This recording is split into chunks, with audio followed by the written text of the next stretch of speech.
Okay, we are live on YouTube. Welcome to Goddess Vibrations, the spiritual sexual empowerment show. I'm here with Kirti. If you know Kirti already, you're blessed. She's a sensuality healer, energy worker. And we are here tonight to talk about lockdown, how the pandemic is affecting our sex lives. And this topic was inspired by some news articles I've recently read. I've realized that I think we knew the pandemic was going to impact people in negative ways that we wouldn't know until a year out, a couple of years out or whatever, but some of those studies are just starting to come in. So we wanted to not only talk about some of that original research that's being published right now, but also what you can do to not be part of that statistic. Because I feel like, not to say that you're superhuman, Kirti, but I feel like you have some answers that folks don't really know, that you could help out a lot with this. So here we go. How the pandemic is affecting our sex lives. So first of all, welcome. Thanks for being back. Anything that you coming up for you that like off the top of your head, because I know I told you I'd share some research and statistics, but before I do that, I want to give you a chance to speak on it. Well, I would say just, thinking naturally about this, if somebody was asking, it can go both ways, right? Like it can totally heighten, deepen, and expand because you're spending a whole bunch of time together, and that was needed when you were out working, and just going kind of like fight and flight mode, not very much rest and digest time. So I'm sure for some folks, it's like, hopefully that'd be wonderful about heightening and deepening and expanding and learning more about each other. And then I think also for those of us who've been kind of avoiding the concerns from the bedroom by working and being out of the house and kind of like, getting your sensuality maybe from like your work colleagues, maybe not even just sleeping with them, but just getting that connection, right? Like having that connection at work. We have our work husbands, our work wives, our work partners, and just friendship and talking and having deep conversations with people face to face.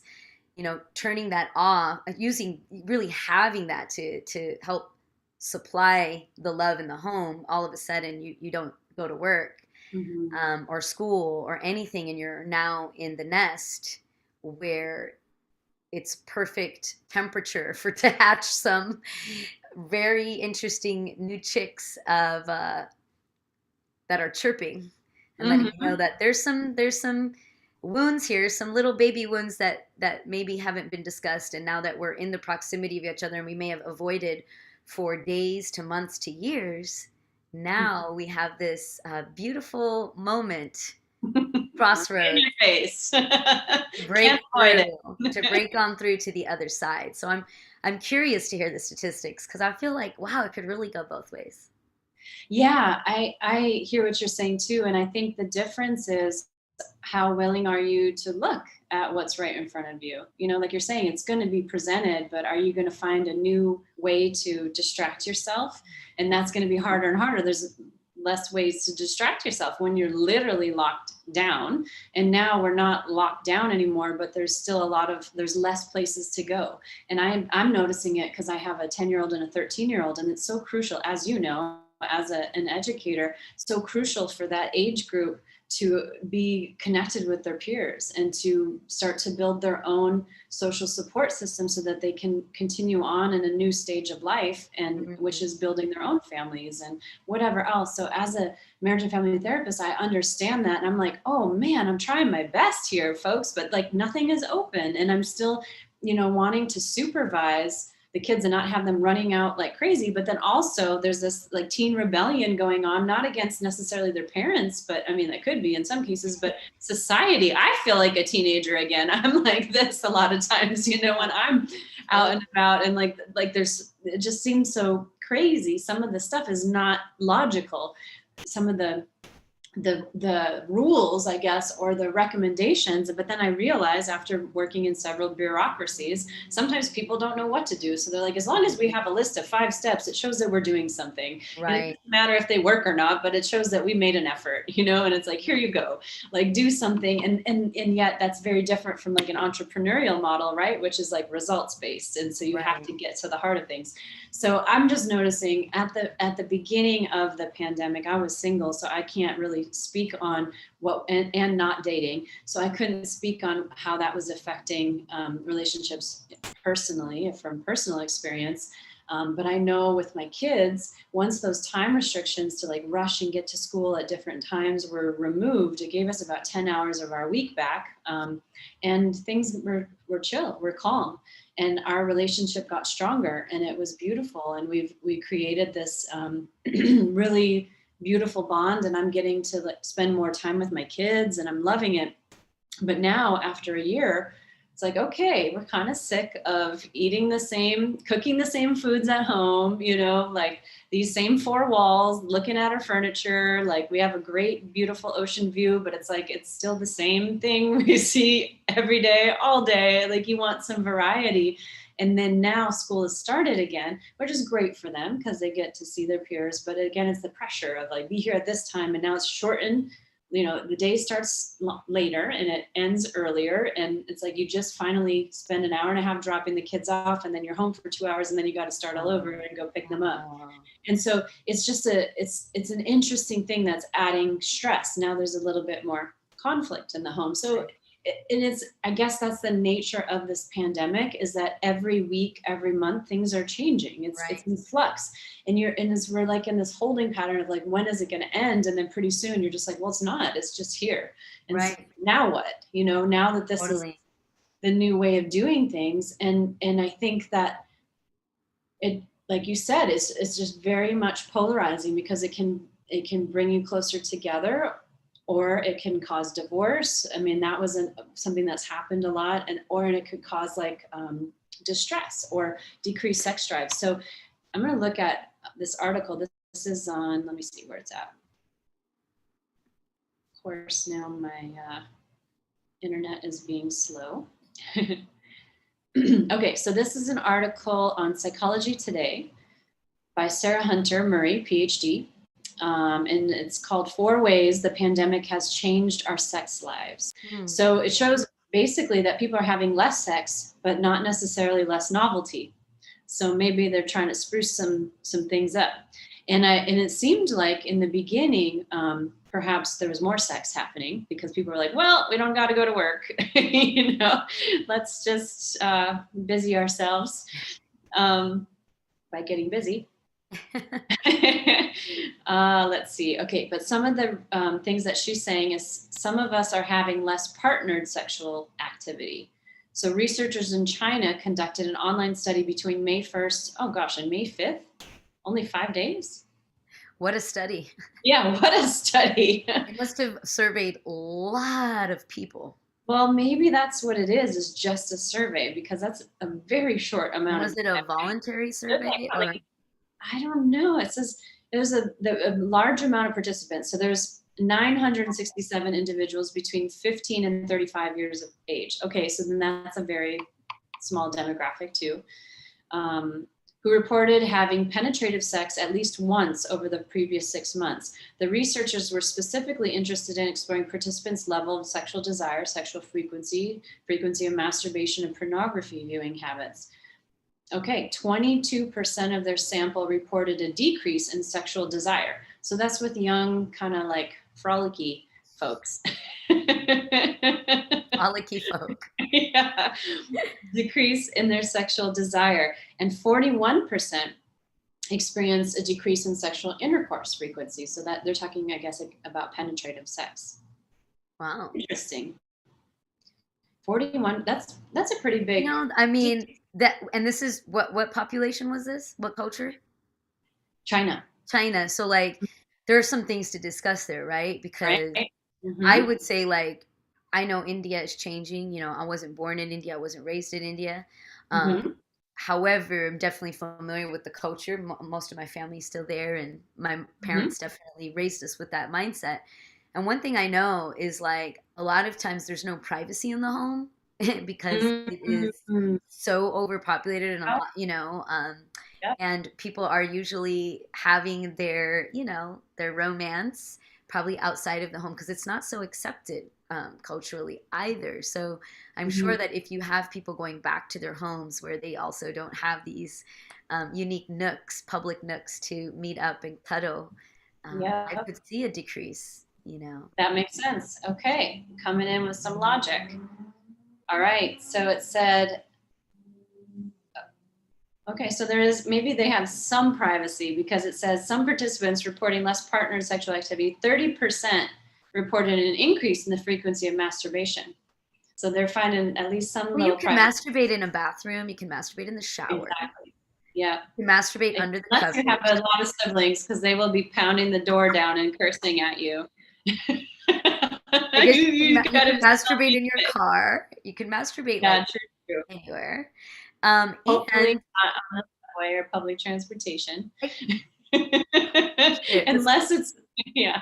the shit I used to see on the New York train, don't even talk about it. Yeah, right.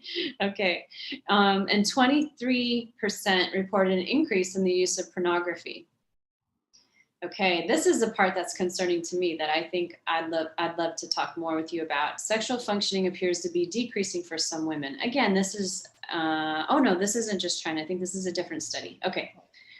Researchers in Italy, this is Italy, were interested in how social distancing measures as a result of the COVID-19 pandemic would impact the sexual function and quality of life of reproductive age women living with their sexual partners. So this is cohabitation, folks.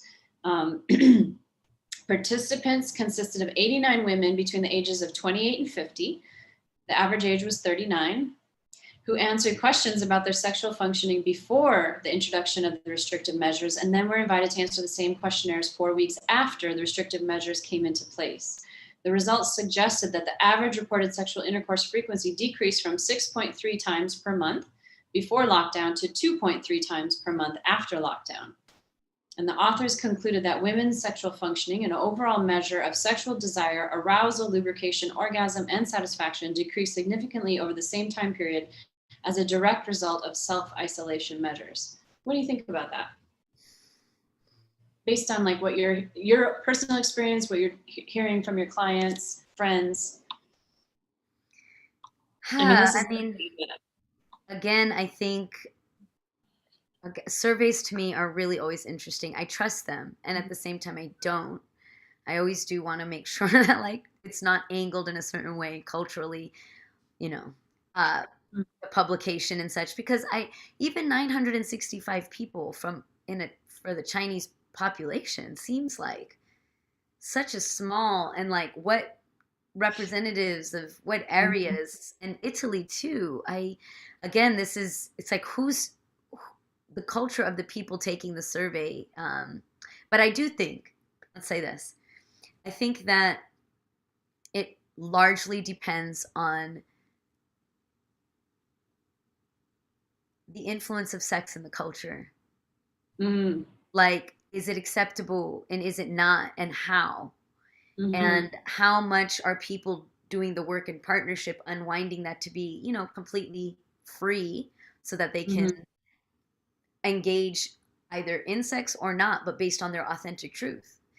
Mm-hmm. So I don't know. It's hard. The surveys. That's what I think about that. I think what my clients. I have opposite ends of the spectrum for like Mm-hmm. the two couples that I'm really working with. But I will say this: the common theme here, even though they're at both ends, where it's a couple that it's not happening. Mm-hmm. One partner is definitely trying, but the other one is just like, yo, I'm just like not even feeling it. I'm not really turned on right now. But there's also an age difference in the partnership. Mm-hmm. And then in the other partnership, it's happening. One of the partners is wanting to open the relationship.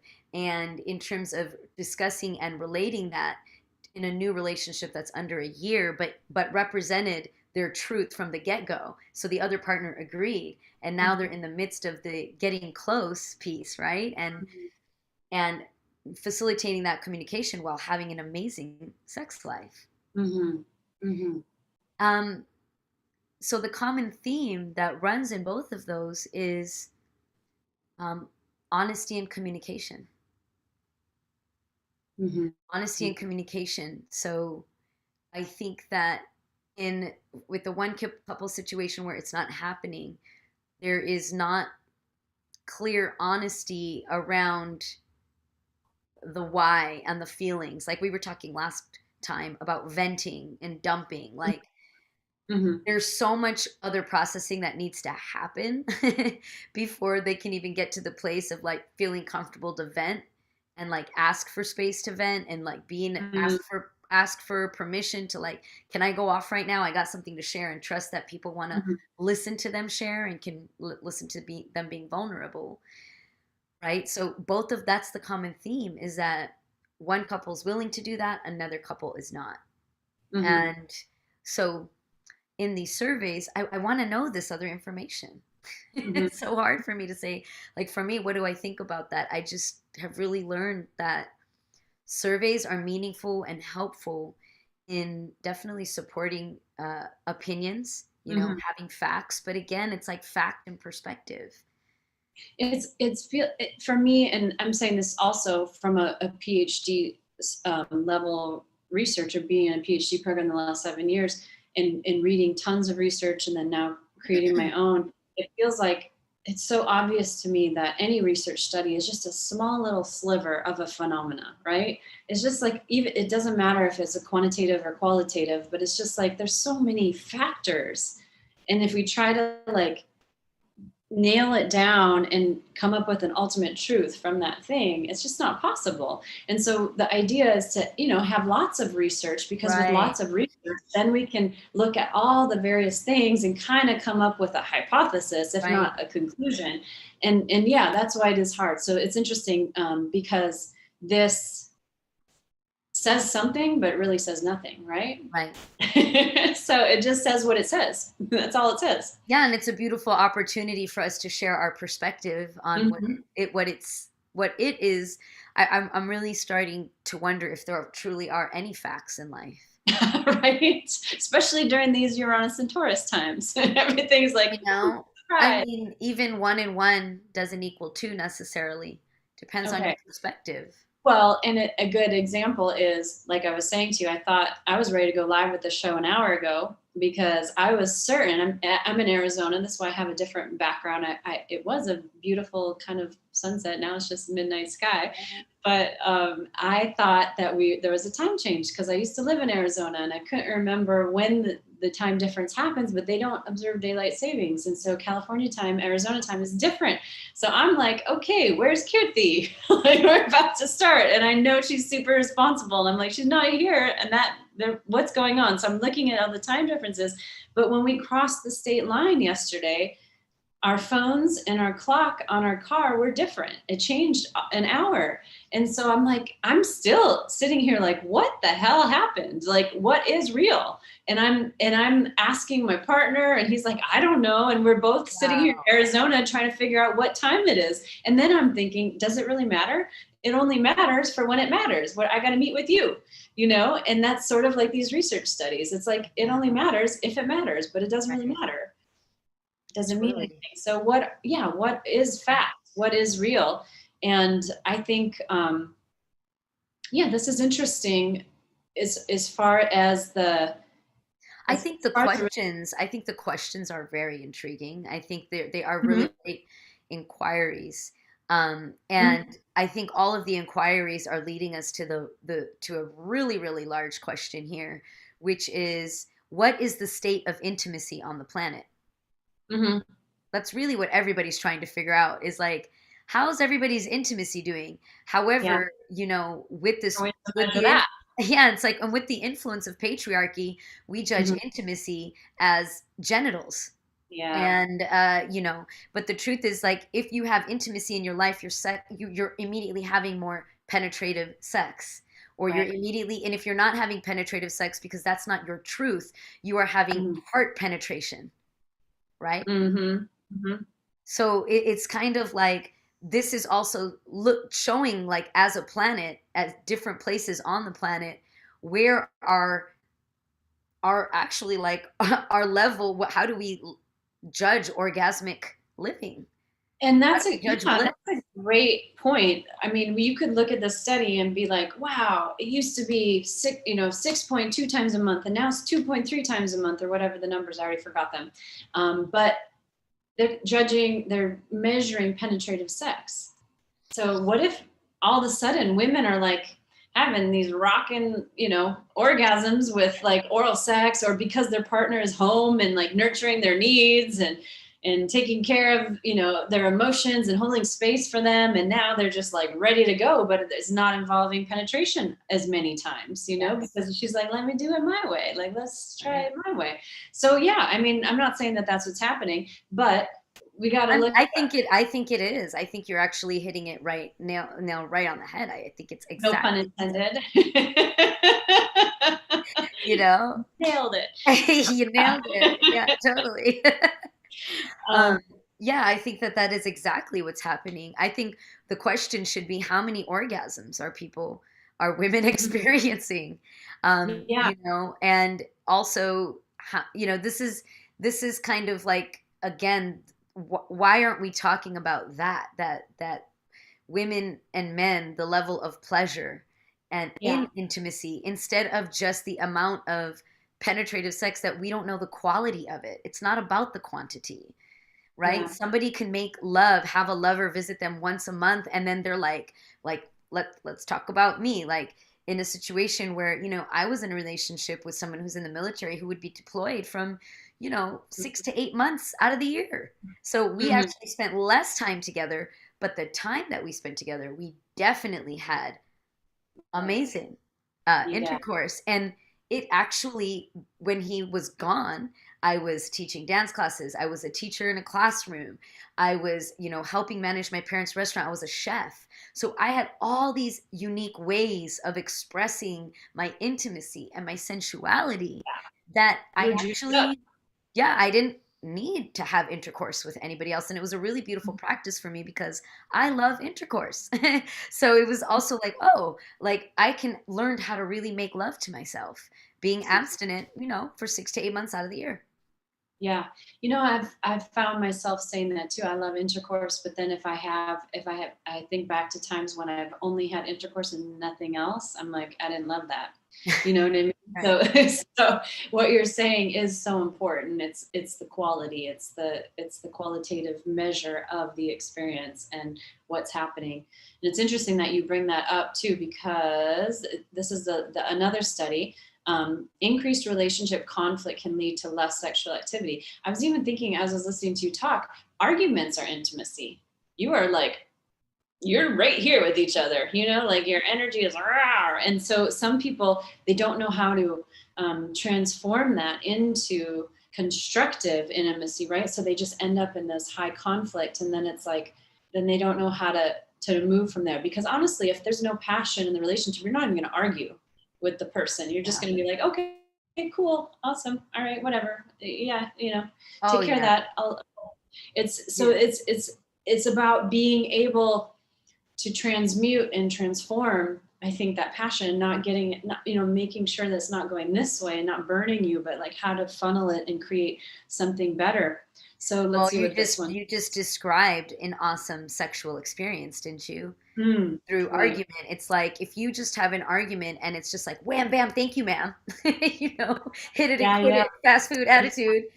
And Thanks, I feel better now. right, and Yeah. there's no Like, processing. There's no mm, processing afterwards. There's no ownership afterwards. There's no gratitude for helping you see your own, that this argument was your creation to learn something. If you don't have that afterwards, and you also don't have the foreplay beforehand of like, "Ooh, I'm about to blow, baby," mhm, is going to mhm, feel like a incomplete experience. So yeah, argument has such an orgasmic potential. absolutely. Okay, so this says, this is an online nationally representative survey. Okay, so I'm guessing this is U.S. because they don't say otherwise. Researchers explored the potential influence of CV-related relationship conflict on various intimate and sexual behaviors. Their sample included 742 participants in relationships who were between 18 and 94 years old. Okay, so that's a pretty big sample. Get it. Yeah. The participants were asked, have you experienced increased tension, arguments, or difficulties in your relationship with your romantic partner due to the spread of the new coronavirus and its related restrictions? Participants were then coded into one of two categories, some conflict or non-conflict. Okay, they were also asked to report on their engagement in the following sexual and intimate behaviors. 1, hugging, kissing, holding hands with, or cuddling with a romantic sexual partner. 2, masturbating by oneself. 3, masturbating together with a partner, touching each other's genitals. 4, giving or receiving oral sex. And 5, engaging in penile vaginal intercourse. Okay, so this one's a little bit more broad in many ways. Among participants in relationships, 34% reported some degree of conflict with their partners due to COVID-related stuff. Compared to those not experiencing CV-related conflict, those experiencing frequent conflict were significantly more likely to report decreased frequency of all 5 solo and partnered intimate sexual behaviors listed above. It's suggesting that stress in our relationships were having a spillover effect into our sex lives. Yes, and that tells me that people just don't have the skills to transmute it. Right. Okay. Right. And I mean, some people, sex is a stress relief in our life, right? And for some people, it's a stress enhancer.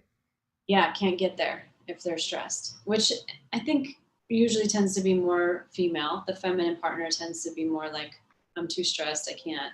But I don't know if that's really true, to be honest. Yeah, I think I see what you're saying, because you're versed in pussy partnership, so I think that's why that totally makes sense. Also with what you are seeing, I think for me, what I see is it's all about an interplay of the masculine and feminine energy in that individual, and if they have some internal conflict with their own masculine and feminine energy, they sex as a stress relief, it just needs to be checked in on, like, is that an avoidance tactic for like really having conversation of what's going on, or is this it has to be stress relief after processing.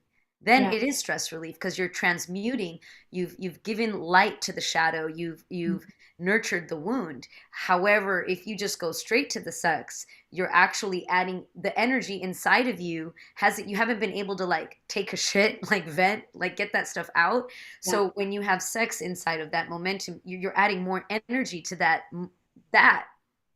it's not come out yet. Whereas if you are having sex after processing, you're giving energy and adding momentum to that movement. I really feel like anybody who studies energy medicine is going to have the secrets to the universe. Like I feel like it explains everything, like it explains everything. It's physics. Everything makes sense all of a sudden if you understand energy and how energy flows and how the interplay and all of this stuff.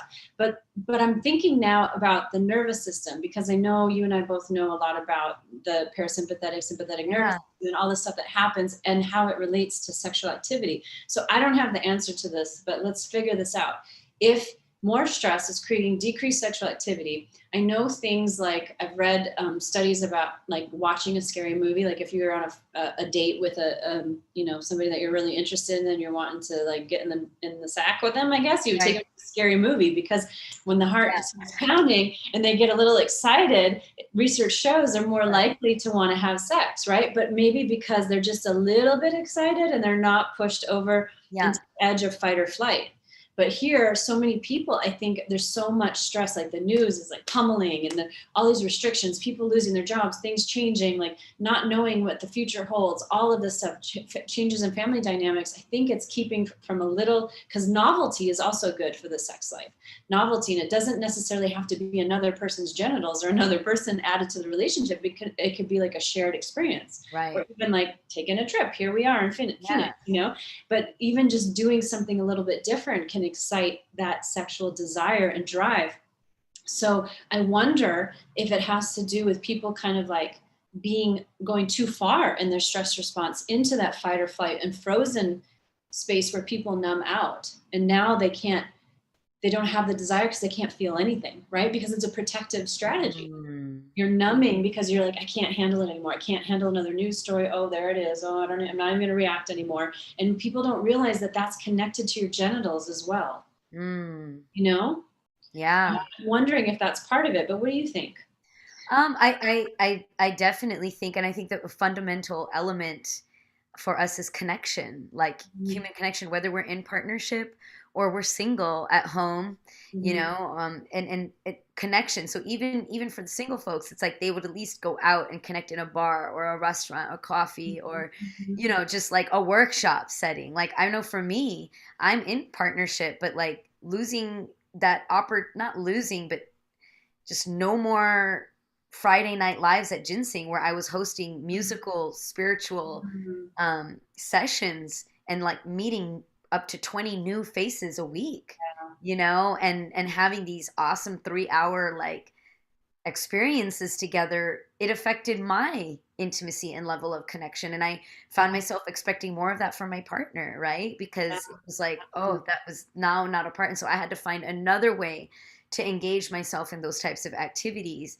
Um, so I think connection is really big there. And if a lot of folks, when this went down, if they aren't used to, or they're not feeling connected to their partner and they're connected to a device or Mhm. connected to their computer because they're working at home or whatever, if they're just connected to things outside of themselves and their partner, you're there's going to be a total effect on your stress levels if you're Mhm. lacking connection, right? So what you're talking about is being in a theater and getting scared, but what actually brings that person to orgasm is the connection, is Yeah. the safety that somebody is there Yeah. that will coddle the inner child in them that is struck by this movie scene, and Mhm. the soldier, warrior, Mhm. protector, Mhm. when they feel vulnerable is right there. And that's orgasmic. Safety, especially for the feminine. It's like protection and safety, right? And that is indicated in the research that I've done. It's the safety and protection is the number one thing to get women to open up sexually. And Wow. and that Totally. yeah, and the trust and all of this. So it's like, and I wrote a paper in 2015. It was like mindfulness and female arousal, and Mm. I've had so many men, like I mentioned that, like, can I get a copy of that? Like they just want to read it. It's like cheat codes, to You like, need to make an ebook, girl. I, thank you. I should do that. Like, You what the heck? should make it a Yeah. handbook for people who want to arouse women. Dang, that's a great idea. I need to do that because it's not a long paper. It's like a 15-page paper. Just put, Do it. spend so much time reading all the research and then I I'm get gonna be your first customer. I would buy them for my clients. I would totally have that for my clients. Oh my gosh. Yeah. It's a Okay. great Good. idea. And then maybe we can work together and make it look all pretty and all. Ooh, fun. Yeah. Yeah, that's the stuff I kind of get impatient with. But of course, I always want it to look awesome, right? So yeah. Well, okay. So yeah, that totally makes sense because it's the connection, it's the safety after the provocation of the slight nervous system excitation, not the like total like fight or flight numbing. And what you're saying about not having that interaction on Friday nights, I'm looking at myself too. A year ago, I'm speaking in a wellness center every Tuesday and Friday. I get to meet new people every week.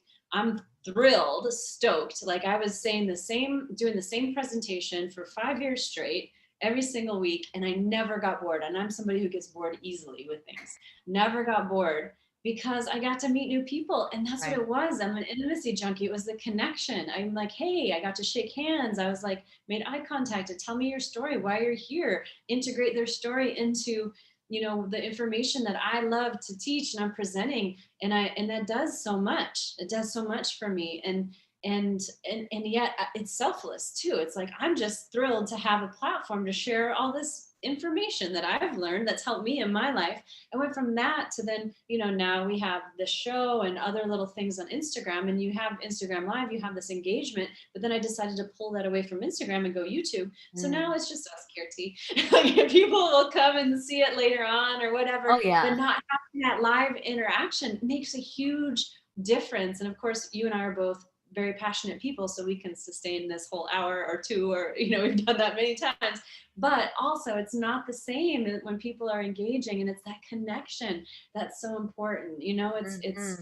It's knowing that what you're saying is landing, and somebody's like, yeah, and then they give you something back, and I'm like, yeah. And I'm even thinking, like, I do these 12-week mind body skills groups I've been doing for 10 years, and you teach a new skill every 12 weeks. I'm using those skills every day just to get through everything that's going on, right? But it's not quite the same.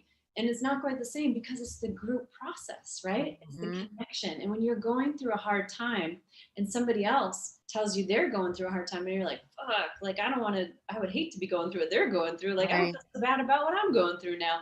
And then they're looking at you like, fuck, I would hate to be going through what you're going through. And you're both going through shit. And it's not, usually it's not, it's just in different areas. But when we're going through a hard time, all we can think of is like the pain and the frustration of that area. Why can't this just be better? And we forget about all of the wonderful things that are happening. And when we get into a group of people and we can connect, and then we, we connect through our empathy. And I think it's is it a Buddhist technique where you, it's a compassion exercise where you, I think it's Tonglen meditation, where you breathe in their pain. Like, you imagine their pain is like a smoky black ink, and you breathe that into your lungs, and you allow it to scrape away all of your pain, and then you exhale it. Wow. It's really beautiful. That's beautiful. And that is the way it happens. That is the way it happens when we connect. And so, all of these things it's like, you have to work extra hard right now to connect. My kids are working extra hard. I have to work extra hard to allow them to connect with their peers.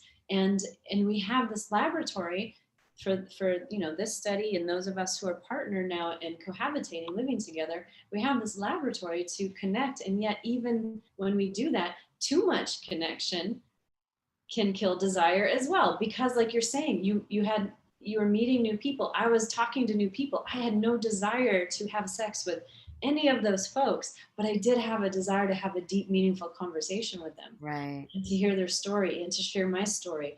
And I see this too in older folks too, right? Their partners have passed, or they're living alone, and they just love having a conversation at the grocery store, or whatever else. It's some form of intimacy and connection. And I know too from my work in marriage and family therapy and the different theories, there's something called Bowen family systems theory, which I'm not sure if you're aware of that theory, but it really is an energy medicine philosophy, but it's talking about emotional energy. And it says the most stable relationship is a triangle. Oh, yes. Which is interesting, right? When we think of like polyamory and things like that, it's the most stable, but it doesn't mean it's the highest quality, right? It doesn't mean it's the most intimate. It's just stable.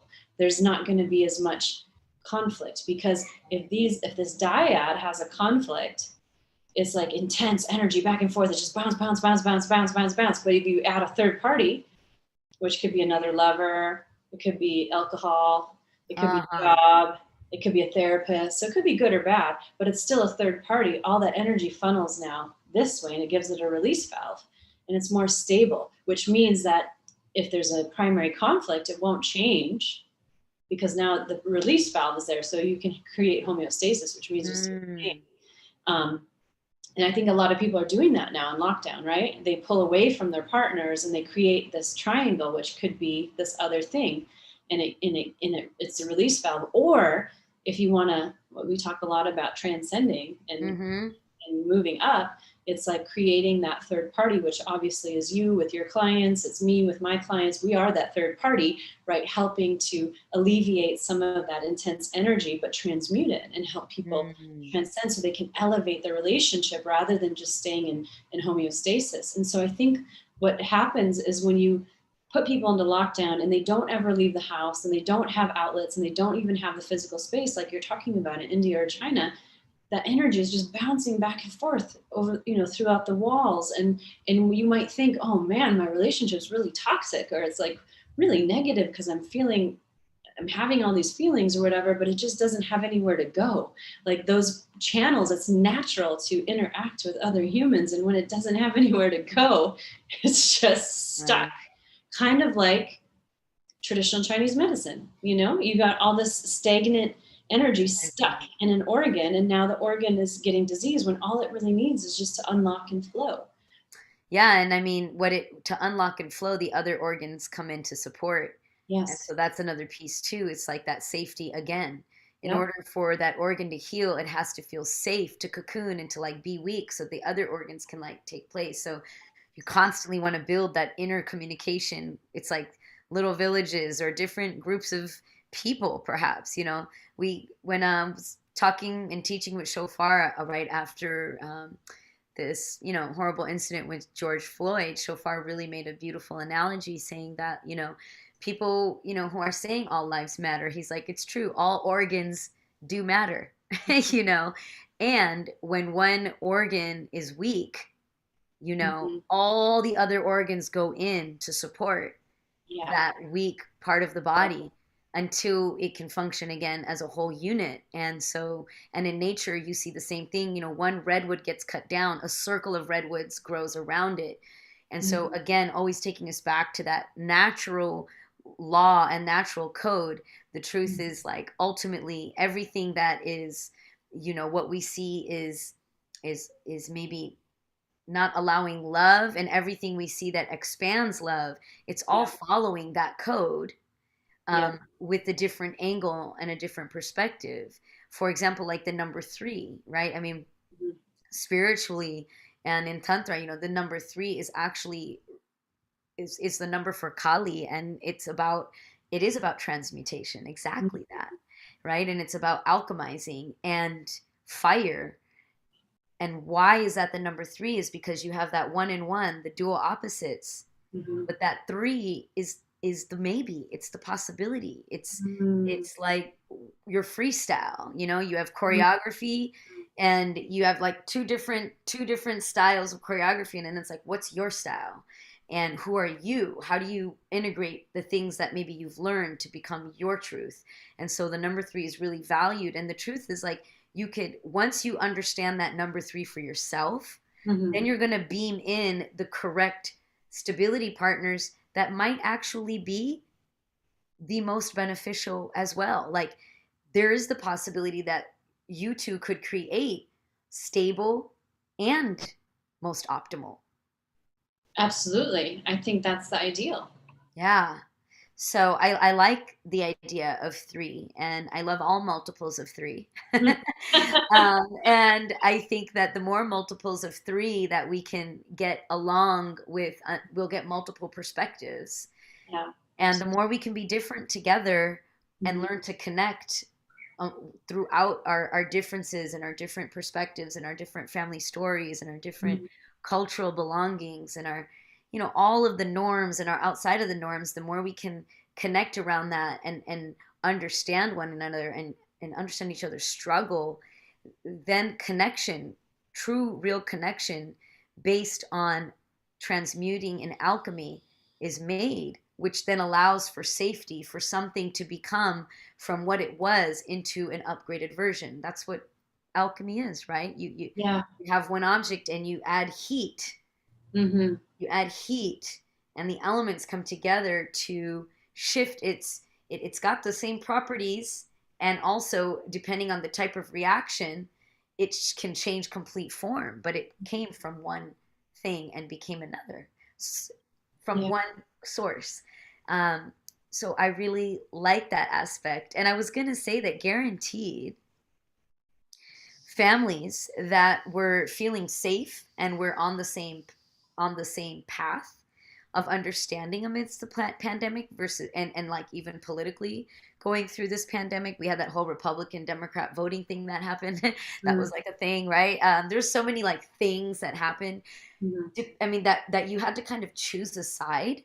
So again, when we have this again, wounded masculine patriarchal perspective that you must choose a side and that you're really not entitled to your own unique creative opinion, but that you must follow an order of left or right, that there is no middle ground. When we're in that realm, ultimately, I believe and I think what I feel, actually, I know what I feel is happening, is that even in families that are together, there were so many topics that came up this year that forced people to get really clear with their core belief system, that if there was even differing opinions and there wasn't a process to be able to safely share your opinions and be truly intimate and accepting and vulnerable and transparent with who you are, and like even in your family unit, I could easily see a lack of safety happening there. And I could see that a family that doesn't feel safe together, or a partnership that doesn't feel safe, or even an individual that doesn't feel safe in their own home or in society and what's going on in society, all of this is going to affect your creativity, your willing to speak your beliefs, and your willingness to connect, because again, you do not feel safe. So this, we've really got to look with this eagle eye vision of what is the larger thing going on here right now. Like, we're doing all of these studies, but truly, you're right, it comes to safety, connection. So let's look at the world right now realistically with each of our unique perspectives, and let's start discussing, where are we promoting connection, human connection, and safety, and how? Because that's ultimately what's affecting our sex lives. Absolutely. Absolutely. And yeah, just, I'm thinking again about the nervous system, and even the little deer that's out in the wild and hears a noise, or, can see the predator in the territory. They're not going to be digesting their food and just having lunch in that moment. They are not physically safe enough to even digest their food. The nervous system is activated. You can't rest, you can't digest. And it's like, when you create that safety, that's when you can finally take an exhale, rest, digest, lower your guard enough to get into the vulnerable place that sex and lovemaking and not even physical intimacy, but emotional intimacy is. You have to be able to feel safe enough to let your guard down and know that what you're sharing is not going to be repeated to another person or thrown in your face later on or used against you in some way. That's something that we overlook. And I love your two points that really stuck out to me is, one, the family, like knowing like where you felt safe and where you didn't feel safe. And what I was thinking is, I think families probably got this assessment of where they're at, like, who is your real family? And that includes friends and blood. Who is your family? Who are the people that are there for you? And maybe you don't agree on politics, maybe you don't agree on this, but in a crisis, are they there for you? Are they making you feel safe? Can you speak your truth and still be loved? That's important to decipher. I think that a lot of people had the opportunity to figure out. And then the other point that you made is, I love the metaphor about the freestyle, because and I even thought maybe our next show can be like, find your freestyle, because it's about realizing that in these moments, if you can manage your energy and you can create that connection and you can manage your stress response enough to calm your nervous system down just enough to allow that creativity, to allow that surrender, that you can create something that you never could have imagined, had a provocation not come into your life. And so this is, I know it's so, people don't want to hear this, and I'm saying I don't want to hear this when I am in the depths of despair, or I'm like in my little hole of like, not fair, life isn't fair, and I've been going through that a lot lately with this freaking Uranus square Uranus shit that I'm in right now in my astrological chart.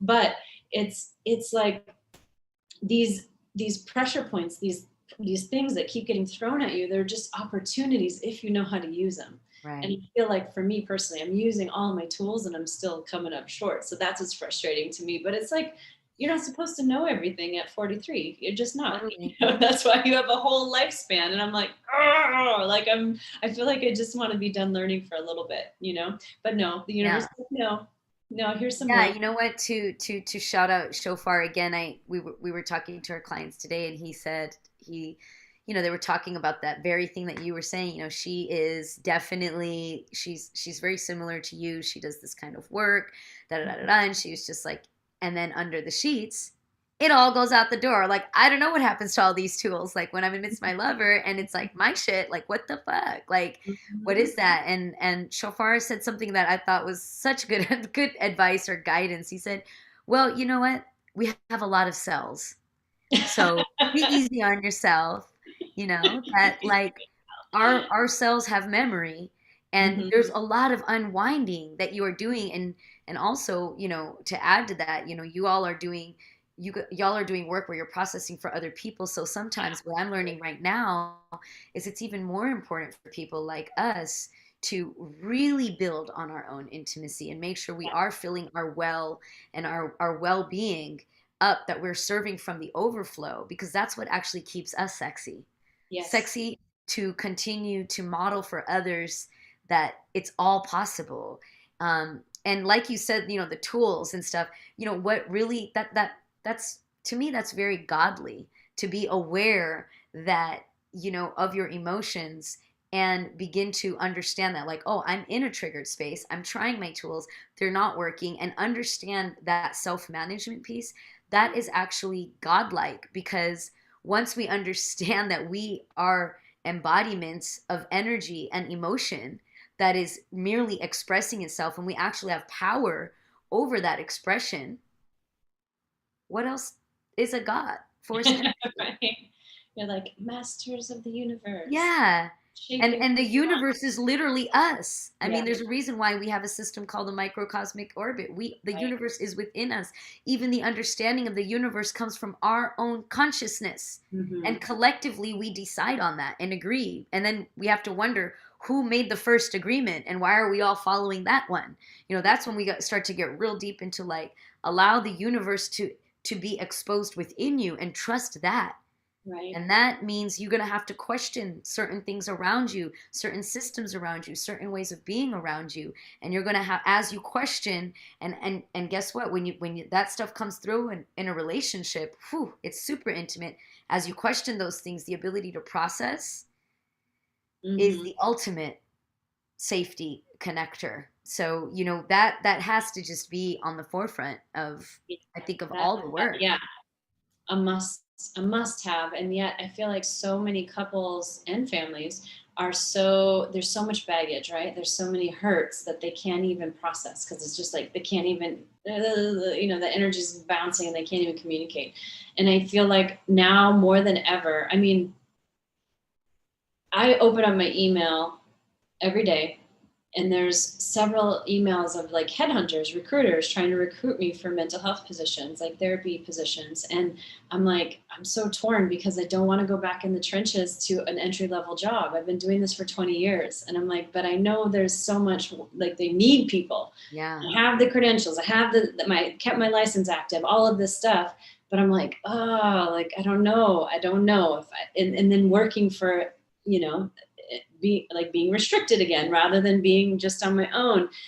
But what it tells me is there's so many people looking right now for healing and for answers. And if you have health insurance, or you don't have too many resources, yes, go to those agencies, go to those places, because they are popping right now, and they're creating new professionals that are out there to help. And also, I spent 2 years, and Lord knows how much money, on a couples therapist that really just made things worse, because we didn't have time. We didn't have time to fail. Like, she needed to see exactly what was going on right away before things devolved. But they devolved, and then we had 2 sessions with a good one who saw right through the bullshit, and I realized it wasn't fixable. And that's, shortly after I filed for divorce. But I think when people are out there looking for a healer, whether it's a therapist, a coach, somebody, whatever kind of healing that you're doing in this crisis situation, I think the thing that they need to look for is who is doing their work, like you said, because people can have really good marketing.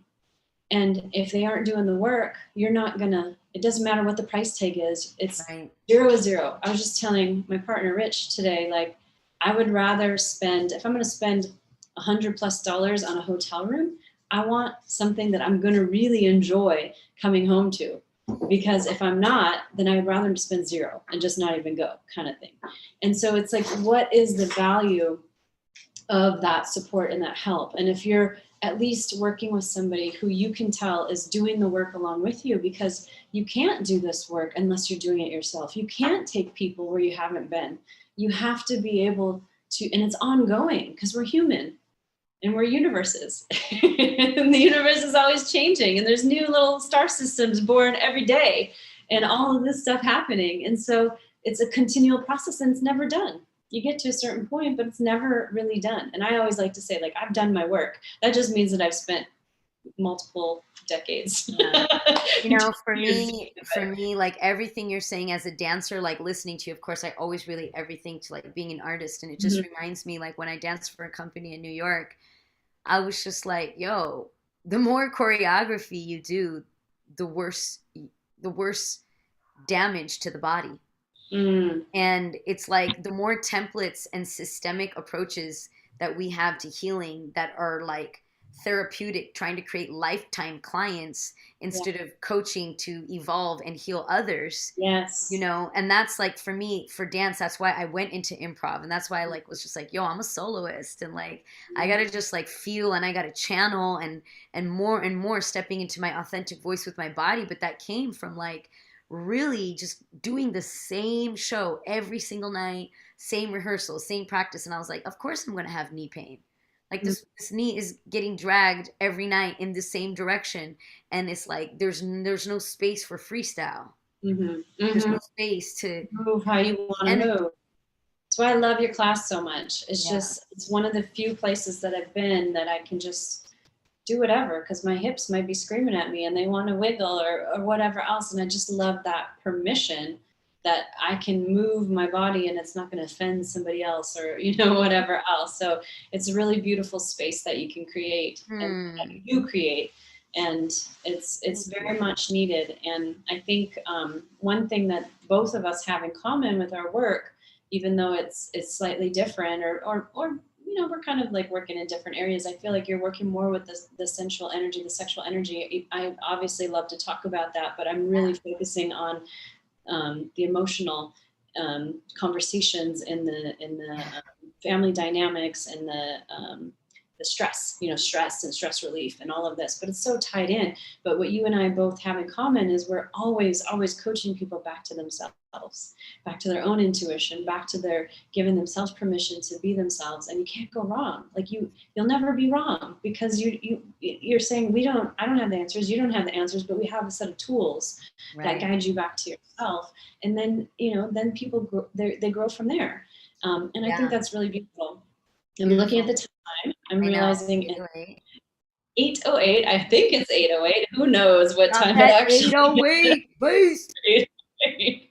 So yeah, perhaps next time we meet. So Kirti's on every 2 weeks for everybody that's watching, and perhaps next time we'll be finding your freestyle. I don't know. Maybe we'll talk about that, like how to get to that third entity, how to use. Which is all about the Kundalini. That's all about the Kundalini. The freestyle is the Kundalini. Yeah, that's why we created, hip hop Kundalini. I mean, that's what it is, hip hop freestyle. It's just, it's all about that. So yeah, if that is it, let's do it. We'll see. Yeah, let's do it. And also, anything that you want to invite people to? Yeah, I would say check out Esalen. I just signed to teach at Esalen. It's called Embodying the Goddess. Check it out. It's at Esalen, July 9th to 11th. As well as, you can just check me out on my website. Natasha's going to put it there in the notes. And yeah, hit me up if you want to talk about anything. I love to, you could book a discovery call and we could just talk, and I guarantee that you'll at least leave with one tool that you Yes. could apply right away to your Yes. life. You're very generous. And yeah, I know that people are going to get value even having a short conversation with you. And you're working with singles and couples still, yeah? Oh yeah. Yeah. Oh yeah. Yeah, and same here. Working with singles, couples, mind body skills groups to heal trauma, have that group support. If you Actually, need these things, I should say I work with singles, couples, and multiples. nice. Okay, Yeah. that's a good distinction. Yeah, and Yeah. that's a niche area too, which some people have a hard time finding someone that's open enough and Right. accepting to work with polyamory and different, relationship configurations. And I mean, there's so much when you're looking for the services. There's so much to wade through. I feel Right. like it's really nice to know that somebody is totally open is one thing, experienced is another. Yeah. Both of those. Seriously. Yeah. Still working through the experience. I'm getting better and better at it. Actually, It's a journey. I just booked somebody, a goddess in May. She's going to be coming on the show in May, talking about bi-curious women, and Mm. how to kind of orchestrate that into your relationship. So that should Yay. be Ooh, interesting. that's gonna be fun.